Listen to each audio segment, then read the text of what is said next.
ဟိုကကိုကပေါ့နော်ကိုအသက်ကြီးလာရင်လည်းပြန်ကြည့်လို့ရအောင်အမတ်တရားတစ်ခုအနေနဲ့ပဲရိုက်ထားရလို့ဖြိုးစိတ်ထဲမှာသတ်မှတ်တယ်ပေါ့နော်ဟယ်လိုဖြိုးတီရဲ့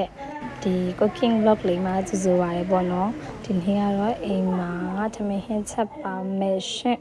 ခိုင်ရက်တည်းလဲချက်ဖြစ်တယ်ပေါ့နော်ဒါပေမဲ့ဗီဒီယိုမရိုက်ဖြစ်ဘူးဒီနေ့ကဗီဒီယိုလေးရိုက်ချင်စိတ်ပေါက်နေလို့ပါထမင်းချက်ရင်လည်းပေါ့နော်ပဲဟင်းတဲထားရင်လည်းပကံလေးတွေမနက်စပကံလေးတွေလည်းရှိတလောက်ကိုအရင်ဆုံးတိုက်လိုက်ပါတယ်ရှင်ပကံလေးတွေတိုက်ပြီးဆိုရင်တော့ဆက်ပြီးမှချက်မယ်ပေါ့နော်ညီမတို့ကျတော့တက်လော့ပဲစားတယ်တက်လော့ကိုမှချက်တော့အဖြူအနီပါမစားတဲ့အတွက်ချက်တော့အဖြူနီမထည့်ဘဲနဲ့ဘလို့ချက်ရတယ်ဆိုရဟာကိုလည်းတစ်ခါတည်းပြသွားပေးမယ်ပေါ့နော်ဒီတမျိုးကကျတော့ဒီ Hare Krishna ဖြစ်တယ်ပေါ့နော် Hare Krishna ဖြစ်တဲ့အတွက်ကိုဘာချက်လဲချက်တဲ့ဟာကိုအားလုံးကိုဖျားဦးတင်ပြီးမှပဲစားတယ်ပေါ့နော်အဲ့အတွက်ကိုအရင်ဆုံးဖျားဦးတင်ဖို့အတွက်ကိုအရင်ဆုံးချက်မယ်ပေါ့နော်ချက်ပြီးသွားပြီဆိုတဲ့အခါကျမှဒီမိုက်တာဟင်းတစ်မျိုးချက်မယ်အဲ့မိုက်တာဟင်းကတော့လူစားဖို့ပဲဖြစ်တယ်ပေါ့နော်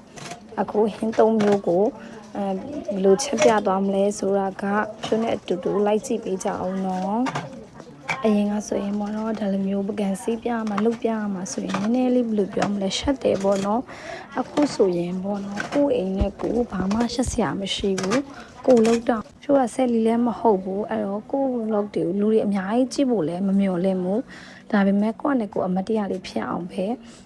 လိုင်းပေါ်မှာတင်ထားတာပေါ့နော်ဒါ memory save တယ်လို့ပြောပေါ့နော်ဒီဟာအခုခံလဲတိုက်ပြီးတော့ပဲဟင်းရပြီပေါ့နော်ပဲဟင်းရပြီဆိုတဲ့ခါကျတော့ဒီဟာခဝဲသီးပါခဝဲသီးကိုချက်မယ်ခဝဲသီးကိုမချက်ခင်ပေါ့နော်ပဲဟင်းကိုအရင်ဆုံးစီတက်မယ်ပေါ့နော်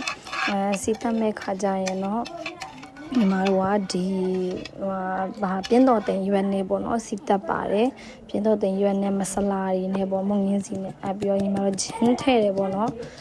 ဂျင်းကိုထောင်းနေပါတယ်ခိုင်းဆိုရင်တော့ဂျင်းကိုထောင်းပြီးသားအစင်တက်ရေခဲတာလည်းထည့်ထားရတယ်ပေါ့နော်ဒီတစ်ခေါက်ကမရှိလို့ညီမအရင်ဆုံးထောင်းလိုက်ပါတယ်ထောင်းပြီးတဲ့ခါကျတော့ညီမတို့ဂျင်းထည့်တယ်ဂျင်းထည့်ပြီးတော့စနွင်းမုံလေးတွေထည့်မယ်ပေါ့နော်ညီမတို့ကျတော့ကလားလူမျိုးဟိန္ဒူလူမျိုးပေါ့နော်